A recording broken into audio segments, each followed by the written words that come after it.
네, 오늘은요, 불안세대라는 책을 가지고 여러분과 이야기 나눌 거예요. 여기는 조너선 하이츠라고 되어 있고, 그냥 자연스럽게 읽으면 조나단 헤이츠라는 분인데요. 나쁜 교육이라는 책도 쓰신 분이에요. 저는 예전에 그 책을 한번 읽어본 적이 있었고요. 이 책을 혹시 읽어보셨는지 모르겠는데 이 책이 막 이제 진짜 두께만 봐도 엄청나잖아요. 근데 사실 이제 요만큼이 뭐냐면 요만큼이 참고문헌이에요. 참고문헌. 근데 제가 오늘 이 불안 세대 같은 경우에는 사실 저 혼자 읽고 끝내지 않고 사실 되게 많이 부모님들에게 읽도록 권면하고 싶었던 이유가 있었어요. 왜냐면 이 책에 나오는 내용은 가능한 한 많은 부모님들이 아셔야 하고 그리고 부모님들이 함께 움직여줘야지만 정말 진짜 변화가 일어날 수 있는 그런 메시지를 담고 있기 때문이에요. 어떻게든 저는 이 책의 내용을 많은 사람들이 알게 되었으면 좋겠다가 오늘 저의 되게 목적입니다. 그래서 책을 읽고 오신 분들에게는 한번 같이 요약을 해보면서 특히 저는 이제 이 책을 읽으면서 논문 자료나 혹은 이 도파민네이션이라는 책도 좀 같이 읽었어요. 그래서 조금 더 풍성하게 제가 드릴 수 있는 어떤 내용들에 대해서 조금 얘기도 드리려고 하고요. 혹시 이 책을 아직 못 읽으셨다고 해도 전혀 문제가 되지 않습니다. 아마 오늘 저랑 좀 1시간 정도 같이 이야기 나누시다 보면 내가 이 내용을 꼭 알아야 되겠다라는 생각이 드실 거예요. 그럼 지금부터 좀 시작을 해보도록 할게요. 지금 이 책에서는 크게 4가지를 얘기하고 있어요. 먼저 첫 번째는 스마트폰 도입 이후에 2010년 이후 특히 이 소셜 네트워크가 우리들의 삶에 들어오고 나서부터 우리가 소위 말해서 젠지라고 하죠. 젠지 친구들, 청소년 친구들의 정신건강이 얼마나 악화됐는지에 대해서 설명하고 있고요. 두 번째는 아동기가 어떤 의미인지, 아동기에 뭐가 중요한지, 그런데 우리 부모 세대들이 아이들에게 이런 놀이나 발달을 얼마나 박탈시키고 있는지, 또 스마트폰 기반으로 한 육아가 이걸 왜 대체할 수 없는지, 이런 것에 대해서 설명하고 있고요. 세 번째 파트에서는 아동기 발달에 직접적으로 이 스마트폰 기반의 육아가 주고 있는 영향들에 대해서 이야기를 하고 있어요. 그리고 마지막 4번째 챕터에서는 그래서 우리는 뭘 해야 하는가까지 나와 있습니다. 저는 이 조나단 헤이츠의 이 책을 읽으면서 이분이 완전 작정을 했구나 이 생각을 했어요. 무슨 작정이냐면 이제 우리가 보통 책을 쓸 때 저도 책을 몇 권 쭈져보려 본 어떤 작가로서 말씀을 드리면 내가 하고 싶은 말을 다 하기가 쉽지 않아요. 뭐 이래저래 눈치 보이는 게 많다 이거죠. 근데 이분은요 그냥 화끈하게 하고 싶은 말 다 합니다. 네, 전 세계인들아 다 봐라. 내가 하고 싶은 말은 이거다 하면서 이 마지막 챕터에서 막 본인이 막 엄청난 얘기들을 해요. 막 이것저것 제안하시고요. 근데 그 제안거리들이 사실 이해관계자들 입장에서 봤을 때는 되게 비판을 받을 수 있고 욕을 먹을 수 있는 내용들도 상당수 있어요. 그런데 개의치 않고 마구마구 권하신다. 그래서 제가 이제 끝까지 다 읽어봤을 때는 지금 우리 한국 컨디션에 좀 맞추기 어려운 것들도 있고 우리가 조금 미세 조정을 해야 되는 것도 있지만 한 번쯤 우리가 생각해보면 좋을 만한 것들도 분명히 있습니다. 그래서 저와 함께 이거 읽는 동안 제가 얘기하는 동안에 나는 이 스마트폰 사용과 관련해서 지금 여기서 내가 뭔가 한 가지만 해볼 수 있다면 그게 뭘까? 그거를 오늘 한번 같이 생각해보고 얻어가는 시간이 되었으면 좋겠어요. 그래서 여러분이 생각나실 때마다 댓글로 남겨주시면 마무리할 때 우리가 거기서 서로의 아이디어를 얻고 좀 이야기 나눌 수 있을 것 같습니다. 네. 먼저 이 책에서는 처음에 그 10대 아이들의 정신건강이 전 세계적으로 굉장히 나빠지고 있다라는 것에 대해서 얘기를 하고 있어요. 근데 이게 뭐 단순히 어떤 국가 한정에서 이야기하는 것이 아니고요. 이 책에 되게 많은 그래프들이 있는데 이제 10대들의 주요 우울증 비율이라든가요. 그다음에 대학생 아이들의 정신질환, 연령별 불안이 얼마나 높아지고 있는지 또 보시면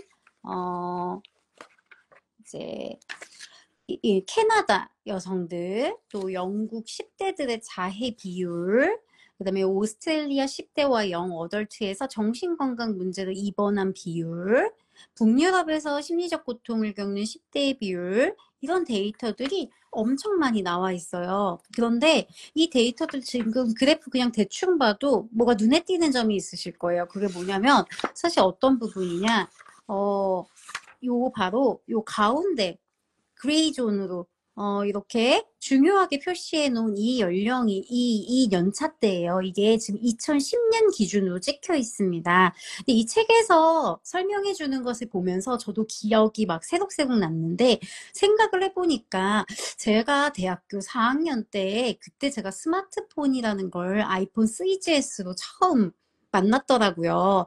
그리고 나서부터 2010년 요 무렵부터 스마트폰의 카메라가 더 강화되고 그리고 SNS를 본격적으로 사용하기 시작한 시점이에요. 그래서 모든 그래프가 2010년을 기준으로 그래프가 어떻게 바뀌고 있는지를 이렇게 보여주는데요.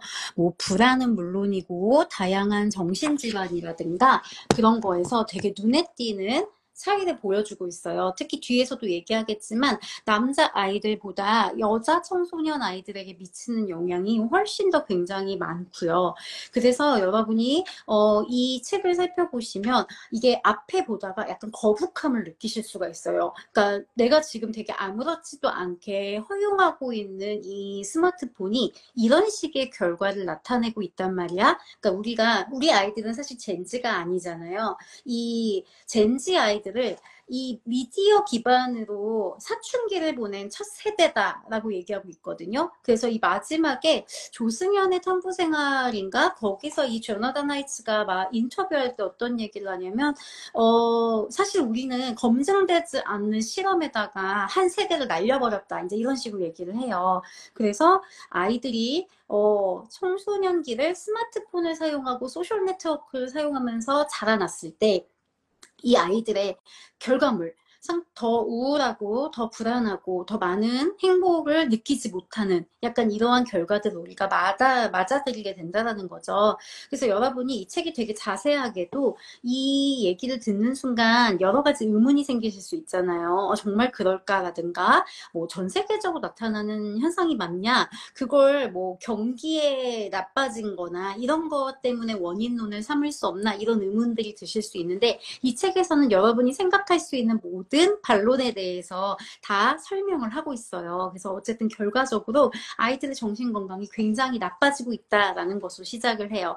그래서 이 책을 끝까지 읽지 못하고 맨 앞에만 읽으신 분들은 굉장히 충격적인 이 서두를 보셨을 거예요. 이 시작으로 뭐라고 얘기하냐면, 여러분 상상해 보세요. 여러분의 아이가 10살이 됐을 때 최초의 화성 연구지에서 정착지에서 살아갈 사람들을 뽑는 거예요. 근데 그때 우리 아이가 여기에 가게 된 거죠. 여기에 가게 됐는데 여기에는 사실 굉장히 아직 지구와 같은 환경이 아니에요. 되게 강한 복사열도 있고 보호할 수 있는 방패도 없고요. 중력의 문제도 있어요. 그런데 여러분은 여기에다가 아이를 보내겠냐라는 거죠. 심지어 이곳에 가서 화성에 가서 사는 것이 아니라 결국에 지구에 와서 살아야 하는데 다시 돌아와서 이 아이들을 화성으로 보내겠는가?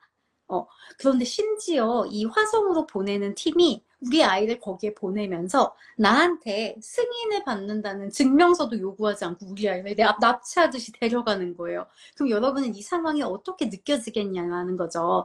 저는 아이들의 SNS 그리고 미디어의 세계로 발을 들여놓는 것을 이 화성으로 보내는 것과 비유한 것이 되게 많은 부모님들에게 공감을 주고 되게 소름 돋게 만들면서 확 몰입하게 만드는 지점이라고 여겨졌어요. 여러분은 이 부분을 어떻게 읽으셨는지 너무 궁금합니다. 그래서 일단 중요한 부분 중에 하나는 우리가 이렇게 준비되지 않은 곳에 아이들을 이제 노출시키기 시작한다라는 거예요. 이 작가가 이제 우리 부모님들을 이제 기차게 혼내기 시작합니다. 이제 어떻게 혼내기 시작하냐면요. 우리가 현실 세계에서는 아이한테 조그만한 위험도 주지 않으려고 버둥버둥 거리면서 아이가 실제로 어떤 위험이 있을지도 모르는 심지어 이제는 어떤 위험이 있을 거라라고 이제 나와 있는 그러한 가상 환경에 대해서는 더 알려고 하지도 않고 아이한테 너무 많은 자율성을 주고 있다라는 거예요. 참 모순적이죠. 그러니까 진짜 자율성을 줘야 하는 현실 세계에서는 아이가 자유롭게 놀 수 있는 권한을 빼앗고, 그리고 아이에게 더 많은 규범을 가하고, 아이가 아이답게 발달 단계에 맞춰서 유년 시절을 보낼 수 없게 막으면서 가상세계, 거기선 진짜로 규범이 필요하고 제재가 필요한데 거기에 대해서는 우리가 모르는 척 한다는 거예요. 굉장히 불편한 부분입니다. 왜냐면 제가 아주 예전에 네이버에서 이 블로그로 처음 그로잉맘 여러분과 소통하기 시작할 때 제 블로그가 되게 빵 떴던 계기가 있었어요. 그게 뭐였냐면 스마트폰 사용에 대한 글을 쓴 거였어요. 그때 정말 많은 분들의 지지도 받고 정말 많은 분들의 욕도 얻어먹었다. 온갖 세상 모든 사람들이 제 블로그에 와서 저한테 욕을 하기 시작하는 거예요. 근데 뭐냐면은, 야, 너 애 키워봤냐? 너 스마트폰 없이 애 키울 수 있냐? 애 키우고 있는데요. 네. 근데 이제, 스마트폰 없으면 아이한테 미디어 안 보여주면 사실 부모가 사람 구실하면서 살기가 너무 어렵다는 거야. 저도 너무 동의하죠, 당연히. 그럼에도 불구하고, 실은 이 스마트폰 사용과 관련해서는 우리가 좀 위험에 대해서 알면서도 모르는 척하고 싶은 부분도 있고, 어떻게 얼만큼의 규율을 줘야 하는지 공부하거나 알아보려고 하거나 어떤 연구하려고 하는 노력을 기울이지 않을 때가 참 많아요. 솔직한 마음입니다. 그죠? 우리 인정할 건 인정하고 가야 돼요. 자, 근데 이게 왜 나쁘냐에 대해서 되게 이 많은 장을 통해 이 작가님이 얘기를 하고 있어요. 참고로 이 작가님은 사회심리학자예요. 그러니까 사실 발달심리학을 하는 제 입장에서 이 글을 봤을 때는 발달학적으로서 얘기하는 것에는 조금 더 깊이 있게 내려가지 않은 부분이 많지만 반대로 사회심리학적인 관점에서 되게 거시적으로 큰 데이터와 흐름을 보고 얘기한다는 점에서 저는 굉장히 유용하다라고 생각을 했어요. 자, 근데 여기서 이제 있었던 이야기를 제가 조금 요약해서 얘기해 드리면, 우리가 다른 포유류나 다른 동물들 대비 인간은 자라나는데 속도가 굉장히 오래 걸린다라는 거예요.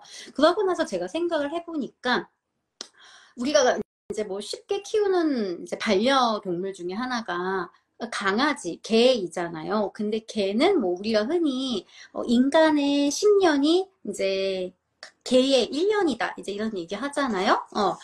이 책 제목 불안세대입니다. 우리가 그런 얘기를 많이 하잖아요. 그러니까 이 개와 비유해 보면 굉장히 빠른 속도로 자라서 중년이 되고 나이를 먹는단 말이에요. 근데 그에 비해서 아이들은요, 성장하기까지 시간이 굉장히 많이 걸려요. 근데 왜 많이 걸리냐라고 했을 때 인간의 아동기가 긴 이유는 인간에게 학습할 시간이 많이 필요하기 때문이다라고 얘기하고 있는 거죠. 그게 뭐냐면 우리가 실제로 인간은 어떻게 성장하냐, 제가 사춘기에 대해서 강의할 때도 많이 말씀을 드린 것이, 아이는 태어나자마자 뇌가 단시간 내에 굉장히 많이 발달한단 말이에요. 여러분 엄청나게 아이들 성장을 생각해 보면 그렇잖아요. 근데 그러고 나서 다시 조금 느려지는 구간이 있습니다. 그러니까 한 돌까지 뇌 발달이나 여러 가지 발달이 급속히 이루어졌다가 그 다음부터는 조금 천천히 가요. 천천히 가다가 다시 언제 급성장을 해요? 사춘기 때 급성장을 또 합니다. 뇌 발달도 이 전두엽이 빨리 발달하고요. 막 발달하기 시작하면서 막 소용돌이가 치고요. 신체적으로도 엄청나게 큰 변화들이 일어나기 시작하지요. 그런데 요 시기를 지나면서 우리의 어떤 뇌 안에는 이제 세포 뉴런이라는 것이 있어요. 제가 요거는 다른 책에서 조금 그림을 가져왔어요. 제가 맨날 불안이처럼 생겼다고 우기는 요 뉴런. 근데 이 뉴런들끼리 막 만나면서 시냅스가 이루어지고, 그러면서 소위 말해서 이렇게 빠르게 막 전달을 하면서 계속 우리가 어떠한 기능들을 할 수 있는 거거든요. 그런데 아이가 이것이 쭉 아동기를 지나면서 모든 것을 다 사용하는 게 아니기 때문에 필요 없는 것들은 제거하고 자주 쓰는 것들은 더 많이 이루어지게 만드는 그러한 발달 과정들이 일어나요. 그래서 이걸 이제 우리가 가지치기라고 하고, 그렇기 때문에 우리가 영유아 시기, 아동기에 아이들이 여러 가지 경험들을 해보고 유용한 경험들을 하는 게 굉장히 중요하다는 거죠. 그러면서 이 무언가를 학습하고 배우기 위해서 이 과정에서 중요한 게 세 가지가 있는데, 그게 첫 번째는 놀이.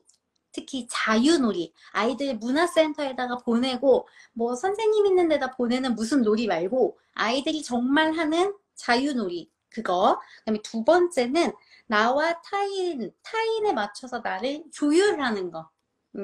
그 다음에 세 번째는 사회학습이라는 거예요. 내가 누군가 모델링을 잡고서 거기에 맞춰서 나의 다양한 사회적인 능력들을 모방하면서 배워가는 사회적 학습이 있다라는 거예요. 그런데 이 세 가지가 지금 다 붕괴되고 있다라는 거예요. 자, 첫 번째, 자유놀이. 붕괴되는 거 알고 계시죠?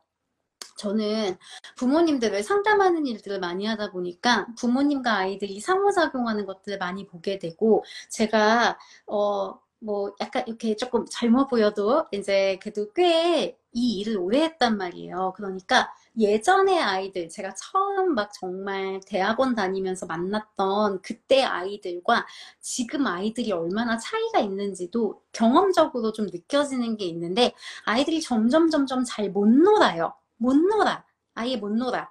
그러니까 노는 방법이 정해져 있고, 그 다음에 어른들이 너무 많이 개입하고 또 위험하고 제한도 많고 어른이 없이 있는 놀이는 없고, 이러다 보니까요, 아이들이 놀이하면서 자연스럽게 실패도 경험해보고 갈등도 경험해보고 이러는 것들이 너무 없어요.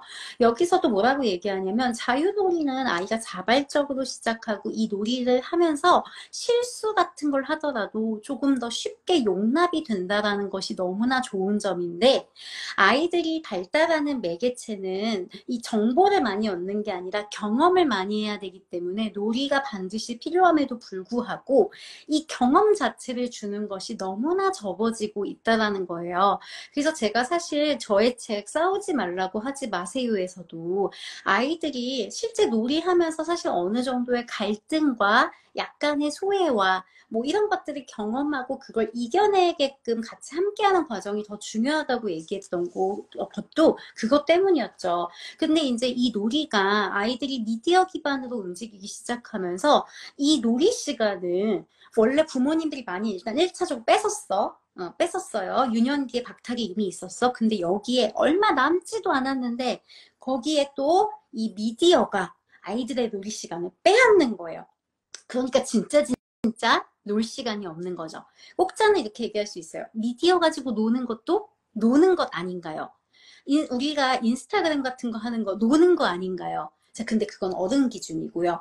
아이들 입장에서는 자발적으로 플랫폼이 요구하는 어떤 특성과 요청 없이 아이가 굉장히 자유롭게 자기의 신체와 자기의 정서와 이런 것들을 실험할 수 있는 그런 안전한 놀이의 장소는 사실은 미디어는, SNS는, 인터넷은 대신할 수 없다라는 거죠. 그래서 아이들은 계속적인 놀이박탈을 경험하고 있어요. 두 번째는 조율이에요. 이건 뭐냐면은, 조율은 나중에 아이가 자기 조절을 갖게 하는 가장 큰 힘인데, 이 조율은 어떻게 이루어지냐면, 지금 내가 이렇게 있는데 내 앞에 있는 사람의 어떤 움직임, 감정, 이 사람이 지금 실시간으로 나한테 내뱉고 있는 어떤 말, 이런 것들을 통해서 아이가 저 사람 화났나 보다. 아, 내가 이렇게 얘기하니까 저 사람이 저렇게 반응하네. 아, 이거 아닌가 보다. 이렇게 하면서 자기가 조율하는 힘이 생기게 되는데, 실은 스마트폰, 소셜 네트워크 이런 걸 사용하면서 갖게 되는 특성이 뭐예요? 비대면이고 동시성이 없는 경우가 많아요. 제가 지금 이렇게 라이브 하고 있는데 지금 저랑 즉시 즉답으로 얘기하는 것 같지만 여기에도 지금 속도 차이가 있습니다. 제가 얘기한 걸 몇 초 후에나 여러분은 보고 계세요. 게다가 나중에 이 영상을 보시는 분들도 있죠. 그러면 우리는 동시에 상호작용하고 있는 것이 아니에요. 근데 하물며 게임 같은 건 어떤가요? 내가 이미 만들어진 것에 내가 거기에 참여하고 있죠. 사실은 내가 원하지 않으면 소셜 네트워크조차 관계를 끊어버릴 수 있어요. 내가 지금 이 순간 상대방과 동기화가 되면서 나의 행동이나 감정을 조율할 수 있는 기회가 아이들에게 계속 박탈되고 있고 내가 조율하고 싶다라는 동기가 점점 사라져가고 있다라는 얘기예요. 아, 정말 너무너무 무서운 얘기가 아닌가요? 자, 그리고 마지막 세 번째, 이거 너무 중요해요. 특히 여자아이들을 키우시는 부모님들이 많이 생각해 보셔야 하는 부분이기도 한데요. 아, 이거 남녀차별 아닙니다. 네, 이 연구 기반에서 말씀드리는 건데, 여기서는 사회학습이라는 뭐냐. 사실 우리가 모방을 통해서 뭔가를 적절하게 배우기에 저 사람이 참 좋은데? 라고 해서 그 사람을 선택해서 배워가는 어떤 특성이에요. 근데 여기에는 아무래도 동조나 권위에 대한 편향이 생길 수밖에 없죠. 동조라는 건 뭐예요? 집단이죠. 야, BTS 너무 멋있어. 그럼 난 BTS 안 멋있는 것 같은데, 다 BTS 멋있다고 하니까, BTS 멋있는 것 같아. 나도 BTS처럼 될 거야. 뭐 이러면 이제 동조. 그다음에 권위는 뭐예요?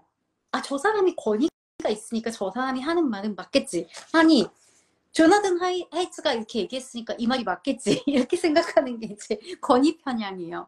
근데 이제 미디어를 많이 사용하게 되면서 이제 아이들이 어떠한 상황에 놓이게 되냐면 이 동조를 하는 데 있어서 제일 좋은 엔진이 뭐다? 바로 이 소셜미디어 플랫폼이라는 거예요. 그 아이들이 소셜미디어에 들어가면 어때요? 내가 누굴 쫓아가면 되는지가 아주 명확합니다. 근데 그 사람이 실제로 어떤 사람인지는 중요하지 않아요. 그냥 아이들이 되게 많이 좋아하고, 그리고 되게 뭔가 권위 있어 보여. 아이들 입장에서 권위라는 뭐예요? 좋아요 많이 받고, 뭐 그런 타입이죠. 그러면은 모방을 할 곳을 거기로 롤모델을 지정을 하는 거예요. 이게 아이가 되게 다양한 대상들, 그러니까 우리가 원래 같았으면 어때요? 내가 저 삼촌을 보면서, 저 이모를 보면서, TV에 나오는 사람도 보고, 우리 아빠도 보고, 우리 엄마도 보고, 내 주변 사람들 보고, 이러면서 롤모델을 삼았던 많은 것들을 아이들이 이 소셜미디어에 있는 사람에게 집중을 시킨다는 거예요. 근데 이게 보통 여자아이들의 경우 어떤 잘못된 이미지를 갖고 있는 젊은 여성일 수도 있는 거고, 남자애들 입장에서도 정말 극단적으로 일상생활에 적용할 수 없는 대상을 이제 모델로 삼게 된다는 거예요. 근데 여러분, 우리가 자기 수용이라는 부분이 있죠. 내가 나의 부족한 부분도 나의 일부로 받아들이고, 나의 좋은 점도 나의 일부로서 아는 거. 근데 여기서 자기 수용이 잘 안 되는 이유가 뭐예요? 내 부족한 부분이 너무 도드라지면 받아들여지지 않는 거예요. 또 우리가 자기 일치라는 게 있죠. 뭐냐면 내가 바라는 나와 실제 나 사이의 간극이에요. 자기 일치가 너무 많이 떨어지면 어떻게 돼요? 내가 바라는 나가 나하고 너무 차이가 많이 죠. 나는 죽어도 못 따라가. 그러면 어떤 감정을 느끼겠어요? 자기 수용이 안 되고 자기 일치가 너무 안 돼. 그러면 박탈감 느끼고 우울감 느끼고 불안하지 않겠어요? 왜 나는 이 언니처럼 날씬하지 않을까? 나는 왜 이 남자처럼 몸짱이 아닐까? 이런 것들을 생각하게 되는 거예요. 우리가 지금 자유놀이를 박탈당하고 인간과 인간의 동시적인 커뮤니케이션을 통해서 조율성을 잃어버리고, 그다음에 아이가 학습적으로 모델링할 수 있는 대상에 대해서 제한을 받는 것에 대해서 얘기했어요. 이 세 가지 주요한 기능이 미디어를 사용함으로 인해서 뒤덮이게 되는 거예요. 다른 메커니즘은. 그러면 사실 아이들이 아까 우리가 앞에서 얘기했던, 이 책에 처음에 얘기했던 다양한 결과들, 그러니까 청소년기에 일찍이 어떠한 규칙이나 분별 없이 SNS나 미디어 사용에 그대로 노출돼서 청소년 시기를 쭉 보내고 지금 성인이 된 젠지 친구들의 정신 건강이 날이 갈수록 악화되고 있는 부분들, 이 부분들에 대한 설명이 어느 정도 가능해진다는 거지요. 특히 이제 이 책에서는 아이들과 관련해서 직접적으로 그럼 이제 소셜 미디어나 이런 것들이 주는 우리의 잘못된 육아가 주는 이런 이제 안 좋은 결과가 뭐냐라고 얘기를 하고 있는데요. 그 중에서 뭐뭐 얘기하고 있냐? 수면 박탈, 사회적 박탈, 그다음에 주의 분산, 중독. 이런 것에 대해서 얘기를 하고 있어요. 수면 박탈은 너무 잘 아실 거예요. 수면 박탈. 자, 수면 박탈은 아이들이 보통 여러분 어떻게 하세요? 자기 전까지 SNS 보고 아침에 일어나자마자 SNS나 스마트폰부터 잡는 분들 되게 많으시죠? 우리도 이런데 애들이 하물며 어떻겠어요? 사실 저도 12살이니까 이제 초기 청소년기에 진입한 아이를 키우고 있고, 그 다음에 제 조카들도 이제 중학생인데, 항상 이게, 제가 봐도 문제예요. 근데 수면이라는 부분은 사람이 살아가기 위해서 필요한 가장 큰 리듬 중에 하나죠. 이 수면이 깨지기 시작하면 아이가 나머지 부분이 당연히 잘 안 될 수밖에 없어요. 학습에 이제 몰두하는 것들이 안 되는 것은 물론이고 그냥 일상생활에서 정상적으로 기능하는 어떤 에너지들이 내 아이가 할 수 있는 것보다 훨씬 더 낮을 수밖에 없다라는 거죠. 그래서 이 수면 박탈의 문제는 생각보다 굉장히 심각합니다. 두 번째는 뭐냐? 사회적 박탈이에요. 사회적 박탈 같은 경우에는 어떤 것을 얘기하는 거냐면 아이들이 자기가 살고 있는 삶 속에서 내가 실제로 만족하지 못하고 고립감을 느끼는 부분들이 많아지는 거예요. 그래서 제가 보여드리고 싶은 부분 중에 하나가 잠시만요. 자, 사회적 박탈 같은 경우에는 아이들이 이제 기회비용이라는 부분이 있잖아요. 우리가 어떤 것에다가 시간을 쓴다라고 할 때는 그것을 사용하는 시간 동안에 내가 다른 것을 못하는 것까지 다 포함되는 개념이에요. 그러니까 우리가 예를 들어서 5,000원이 있는데 5,000원으로 샌드위치를 먹는 대신에 내가 오락실에 갔어. 그러면 그냥 단순히 내가 5,000원은 샌드위치를 못 먹었다. 이것만 기회비용이 아니라 뭐죠? 내가 이 5,000원을 가지고 할 수 있었던 다른 가능성에 대한 것들도 다 제약을 받는 거란 말이죠. 여기서도 아이들이 미디어를 사용함으로 인해서 얻게 되는 박탈감들이 있다는 거예요. 그 중에 하나가 뭐냐면 친구들과 함께 상호작용하면서 사람들과 함께 보내는 시간의 질이에요. 여기 보시면 이게 미국인들 기준으로 한국에서 친구와 함께 보내는 연령대별 시간이에요. 여기도 보시면 아이들이 우리 성인에 비해서 아이들이 2010년 이후에 뚝뚝뚝뚝뚝뚝 아주 잘 하강합니다. 엄청나게 떨어지는 것이 보이지요. 그래서 아이들이 대부분 자기 방에 혼자 틀어박혀서 다른 사람들의 콘텐츠를 소비하거나 아니면 저런 활동들에 계속 집중을 하게 된다는 거예요. 뭐 좋아요 언제 오나, 댓글 언제 달리나, 이런 것들을 생각하게 되고, 그 다음에 친구들과 함께 보내는 시간 자체가 급감하는 것도 있지만, 친구들과 함께 보내는 시간의 질이 훼손되는 경우가 너무너무 많다라는 거예요. 자, 그럼 이렇게 됐을 때, 그냥 친구들하고 보내는 시간이 나빠졌다 뿐만 아니라, 이제 이 아이가 느끼는 또 다른 박탈에 대해서 있는 부분이 저는 굉장히 인상적이었어요. 뭐냐면, 이게 우리가 같이 있는데, 저랑 여러분이랑 같이 있는데, 제가 지금 계속 이렇게 스마트폰만 이렇게 본다고 생각해 보세요. 지금 알림 왔어. 우리 팔로워들이 나한테 댓글 주셨어. 그러면서 이렇게 봐요. 그러면 이건 상대방한테 어떻게 느껴지나요? 너는 지금 여기 SNS에 있는 내가 실제 만난 적은 없지만 나를 팔로잉하고 있는 사람들보다 넌 중요하지 않아 라고 얘기하는 거와 같다라는 거예요. 저는 이 부분이 너무나 소름 끼쳤습니다. 왜냐면 부모님들이 아이 앞에서 휴대폰 하다가 아이가 엄마 뭐 이랬을 때 잠깐만 하면서 이걸 계속 봐요. 이게 그냥 단순히 내가 이걸 보고 있다. 아이하고 상호작용하지 않았다. 이거에 끝나는 게 아니라는 거죠. 사실은 암묵적인 메시지가 가고 있는 거예요. 야, 너는 있잖아. 민우야, 너는 그로잉만 팔로워에 비해서 중요하지 않아. 이렇게 얘기하는 거와 같을 수 있겠구나. 너무너무 무서운데? 약간 이런 생각이 들더라고요. 게다가 이게 친구들끼리 있을 때도 계속 그러한 상호작용을 주고받죠. 그래서 이게 계속 내가 어딘가에서 내가 저것보다 중요하지 않은 경험들이 계속 누적이 되는 거예요. 친구로부터, 부모로부터, 모든 사람들로부터. 와, 너무 아이한테 주는 타격감이 크겠죠. 사실 여러분은 책 얘기도 궁금하시겠지만 아마 저의 얘기도 좀 궁금하실 것 같다는 생각이 들어요. 사실 얼마 전에 저희 아이는 휴대폰을 전화의 기능으로만 사용을 합니다. 제가 휴대폰에는 아무것도 깔아주지 않았어요. 네. 근데 그렇기 때문에 당연히 휴대폰으로는 게임도 할 수 없고요. 소셜미디어도 볼 수 없어요. 근데, 아이가, 친구들을 만나고 들어와서 되게 시무룩해 하는 거예요. 근데 이제 왜 그런지 이야기를 나눠봤는데, 이제 친구들이 모여서 서로 대화를 나누지 않고 다 각자 게임만 한 거죠. 그래서 저희 아이의 얘기가 뭐였냐면, 이럴 거면 뭐하러 만나? 이거였어요. 우리가 왜 만났냐는 거죠. 어. 근데 이게 뭐, 우리 아이만 그렇게 느낀 소외감이야? 그게 아니라는 거예요. 제가 아이들을 가끔 보고 있으면 이렇게 게임하다가 중간에 이렇게 내려놓고 잠깐 있는 애들이 있어요. 그럼 누가 상호작용할 사람이 있으면 논다고요. 근데 고개를 들었는데 다 휴대폰을 하고 있으면 얘도 그냥 다시 휴대폰으로 돌아가요. 이게 친구들 사이에서도 있을 수 있는 일이고요. 그리고 가족 관계에서도 일어날 수 있는 일이라는 거예요. 실은 아이가 잠깐 내려놓는 순간에 엄마 아빠는 그걸 하고 있으면 역시 아이는 다시 되돌아갈 가능성이 되게 높겠지요. 그래서 여기서 사실 사회적 관계로서의 박탈이 일어난다는 점, 이 지점을 좀 기억해 주셨으면 좋겠어요. 자, 이제 세 번째 박탈 뭐냐면 주의 분산이에요.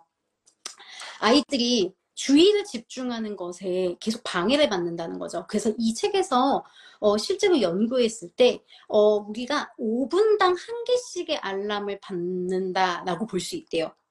근데 이게 5분에 한 번씩 알람을 받는 걸로 생각하면 뭐에 집중을 할 수가 없는 거예요. 여러분 혹시 이 책 읽을 때 방해받지 않으셨어요? 중간에 잠깐 핸드폰을 보고 싶거나 그러지 않으셨어요? 저는 이 책이 너무나 두꺼운 나머지 이걸 잘 읽기 위해서 전 또 얼마나 많은 의무감을 가지고 이 책을 다시 읽었겠어요. 그래서 휴대폰을 일부러 충전한다고 저기 멀리 갖다 놓고 읽었어요. 그래야지만 제가 이것을 읽다가 일로 가지 않더라고요. 근데 내가 이 책을 보고 있는데 옆에 휴대폰이 있잖아요. 그럼 이 책을 읽다가 자꾸만 여기 아무 일도 없는데 계속 눌러봐요. 아니 우리 팔로워님이 막 이렇게 된단 말이에요. 그래서 정말 이 주의에는 엄청나게 영향을 미치고 이게 단순히 그냥 내가 뭘 집중하고 싶을 때만 주의를 앗아가는 게 아니라 전반적으로 굉장히 혼란스럽고 멍하고 산만한 상태를 계속 만들게 돼요. 그래서 이 부분을 여러분이 좀 주의하셔야 된다는 거죠. 그래서 여기서 이런 실험이 하나 있었는데요. 휴대폰을 아이들한테 이제 대학생들을 부른 다음에 한 부류한테는 실험실에 들어오기 전에 다른 곳에다가 휴대폰을 놓고 들어오게 했고요. 두 번째 그룹은 호주머니나 가방에다가 넣어놓고 갖고 있게 했고요. 세 번째 그룹은 이렇게 옆에다가 이제 이렇게 놓게 했어요. 이렇게 했을 때, 우리가 유동성 지능이라든가 작업 기억 능력, 그러니까 뭔가 이렇게 문자열 같은 걸 암기하고 나열하고 이러는 거에 있어서 순서대로 차이를 보였다라는 거예요. 근데 당연히 옆에 두고 있었던 사람이 가장 주의력이 안 됐을 거고요. 그 다음은 내 옆에 가방에다가 혹은 호주머니에다 넣어놓은 부류. 그다음에 마지막으로 가장 나은 성과를 보인 팀은 휴대폰을 밖에다 놓고 들어온 팀인 거죠. 근데 여기서 되게 의미 있는 건 뭐냐면 휴대폰이 옆에 있지 않고 호주머니에 있어도 영향을 받는다라는 거예요. 근데 우리가 이제 학교 상황을 생각해 볼 때 요즘 학교에서 휴대폰 못 갖고 오게 하는 학교들도 있지만 그렇지 않은 학교 되게 많죠. 처음에는 걷었다가 이제는 걷지 않는 경우도 있어요. 그러면은 아이들이 이걸 가방 어딘가에 갖고 있거나 호주머니에 넣어놓은 상태일 수 있어요. 그러면 얘네들이 할 수가 없죠. 도저히 주의 집중을 할 수가 없어요.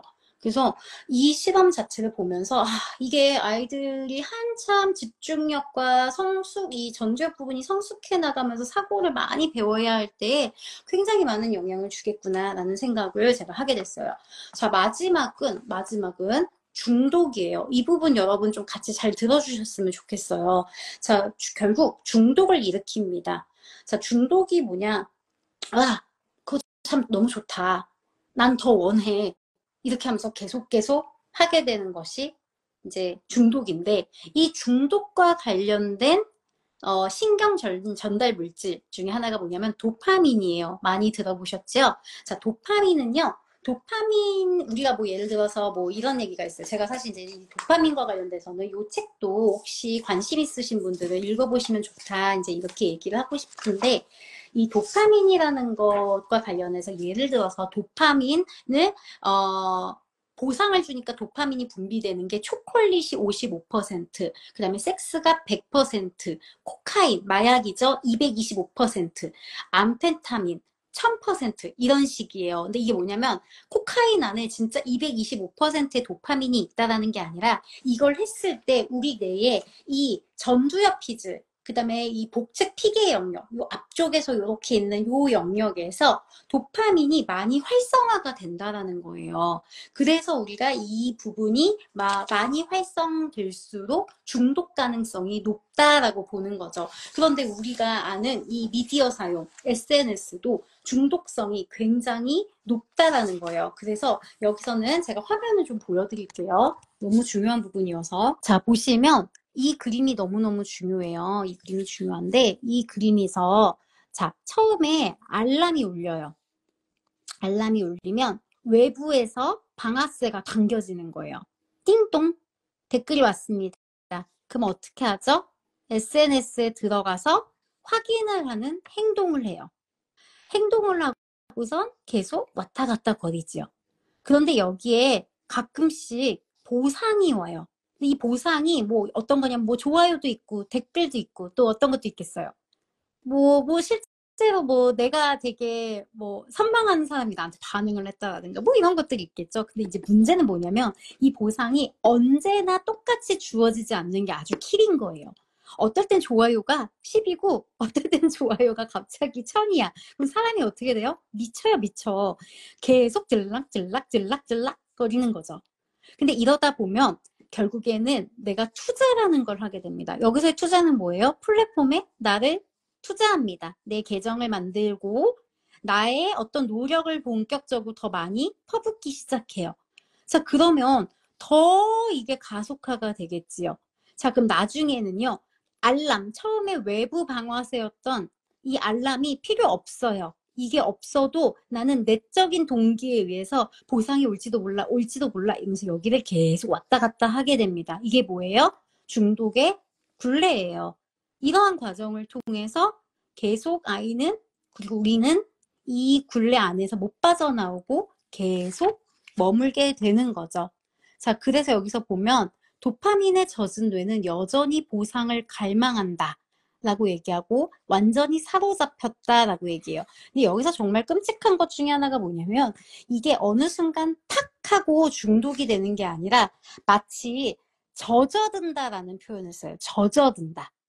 젖어든다. 그러니까 스르륵 우리가 마치 스마트폰 만질 때 슥슥 하는 것처럼 우리의 뇌가 이렇게 점점 적셔지는 방식으로 중독으로 간다라는 거예요. 페이지 이쪽 보시면은 보실 수 있어요. 199쪽. 자, 그래서 이 굴레를 보다 보면 우리가 왜 그리고 아이들이 왜 SNS를 특히 더 조심해야 하는지 이게 얼마나 가변적인 보상을 통해서 많은 중독을 가져오는지를 보실 수가 있어요. 관련해서는 이 도파민네이션이라는 책에서도 중독에 대해서 얘기하는 부분이 있는데요. 이 중독에 대한 메커니즘을 굉장히 많이 얘기해주고 있어요. 그래서 소셜미디어나 이런 것들을 쾌락을 하게 되면 이쪽으로 시소가 이렇게 기울게 되지요. 근데 우리 몸은 우리의 어떤 정신은 항상성이 있어요. 이걸 어쨌든 계속 평형으로 맞추고 싶어져요. 그러다 보니까 이 쾌락이 많아질수록 이 고통의 영역도 같이 커질 수밖에 없게끔 되어 있는 거예요. 근데 문제는 이게 시소가 평형을 유지하기가 쉬운가요? 마구잡이로 넣다 보면은 와르르 하면서 고통이 더 많아지게 돼요. 그럼 이 고통을 잊기 위해서 쾌락을 더 얹고 쾌락을 더 얹다 보면 고통이 더 커지고 이제 이런 식으로 계속 자기조정 메커니즘을 겪으면서 쾌락과 고통을 왔다 갔다 하는 모습들을 보이게 된다는 거예요. 자, 그런데 이렇게 되다 보면 어때요? 그러니까 이걸 그대로 하자면 우리가 소셜미디어를 통해서 아이들이 많은 쾌락을 느끼면 느낄수록 거기에 대한 고통도 점점 많아진다라는 걸 의미해요. 그래서 정말 이 실험 중에 하나도 이 중독으로부터 잠시 멀리해 2주 정도인가 멀리하고 나서부터 다시 이 부분을 찍었을 때 도파민과 관련된 부분이 여기는 활성화가 되지 않는 거예요. 그러니까 뭐냐면 부족하니까 더 많이 원해, 계속 원해, 나는 더 많이 원해, 이런 상태가 될 수밖에 없는 거죠. 그래서 이제 점점 쾌락에 대한 불감증을 갖게 된다라고 이 책에서도 얘기를 하고 있어요. 요 부분에서 좀 중독과 관련된 부분을 더 보고 싶다면 요 부분을 한번 보시면 좋다라는 거예요.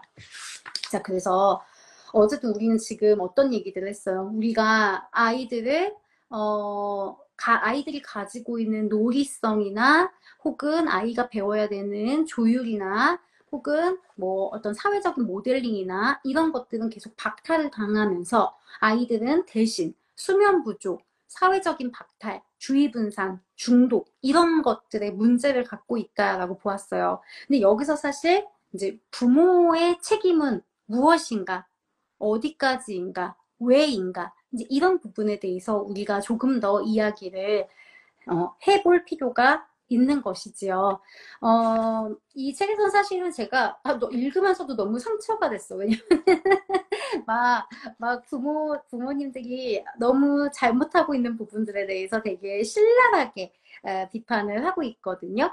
근데 그러면서도 우리한테 조금 너희들이 그럴 수밖에 없는 이유에 대해서 또 얘기해 주기도 했어요. 왜냐하면 예전에 비해서 굉장히 사회에 범죄가 많아지고 우리가 아이들을 보호해야 된다라는 불안과 두려움에 많이 우리 부모인 우리도 많이 사로잡혀 있고, 그 다음에 예전에는 내가 아니어도 이 아이를 함께 가르칠 수 있는 어른들의 결속력이 있었는데 지금은 전혀 그렇지 않다라는 거예요. 그렇기 때문에 각자가 갖고 있는 육아에 대한 무게도 굉장히 높아지고 많아지고 사실 내가 책임져야 되는 영역도 너무 많은 거지요. 그래서 약간 우리에게 그럴 수도 있지만 이라는 부분을 주면서도 동시에 우리가 어쨌든 간에 아이들의 아동기를 다양한 이유로 빼앗으면서 동시에 아이들에게는 온라인 세계에 대한 적절한 감시를 하고 있지 않은 것에 대해서 이런 실태에 대해서 굉장히 현란하게 비판을 하고 계세요.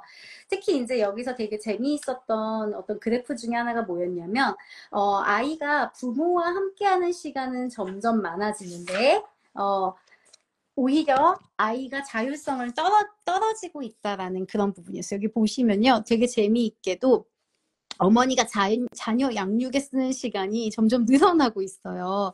그런데 아이들이 노는 시간은 줄어드는데 부모하고 더 시간이 부족해, 심지어. 옛날보다 맞벌이도 많고 그래서. 근데 이 부모들과 더 많은 시간을 보내기 시작한 거예요. 이 이유로 뭘 얘기하고 있냐면 우리가 학업으로 인해서 지나치게 아이들의 삶에 일찍 강하게 개입을 하면서 아동기를 박탈하고 있다.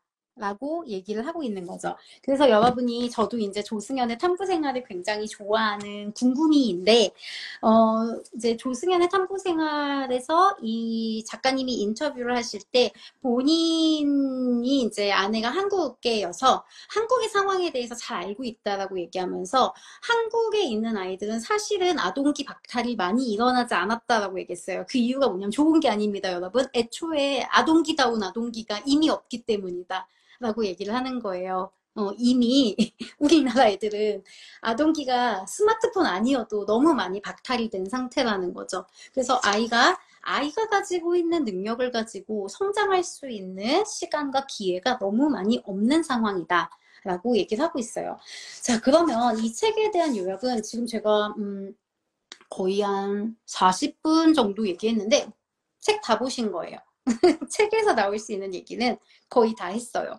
네, 다 했는데 이제 우리가 진짜 나눠야 될 얘기는 뭐냐면 그래서 우리는 뭘 해야 하는가에 대한 얘기예요. 여러분의 이야기도 사실 좀 듣고 싶거든요. 여러분이 댓글을 통해서 이 책을 읽으셨다면 나는 다른 건 몰라도 이것만큼은 해야 된다라고 생각을 하셨다라든가 함께 이런 걸 했으면 좋겠다라는 거 뭐 이런 것들을 좀 댓글로 남겨주셨으면 좋겠고 저에게 제 개인의 경험이나 혹은 전문가로서의 저의 의견에 대해서도 여러분이 좀 물어보셔도 좋아요. 지금부터는 여러분이 조금 더 많이 저에게 말을 걸어주셔야 됩니다. 왜냐면 제가 책을 다 요약해 드렸기 때문이에요. 네.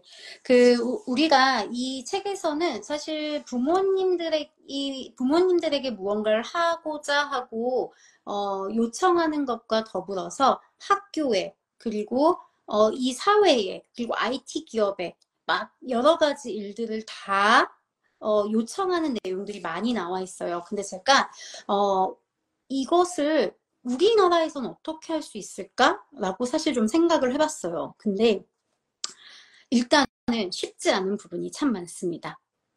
쉽지 않아요. 왜 그러냐면, 어, 너무 많은 기업들의 이해관계가 엉켜 있어요. 우리가 부모로서 우리 가정에서 무언가를 반드시 해야 하고요. 우리가 우리 아이들을 지켜야 하고요.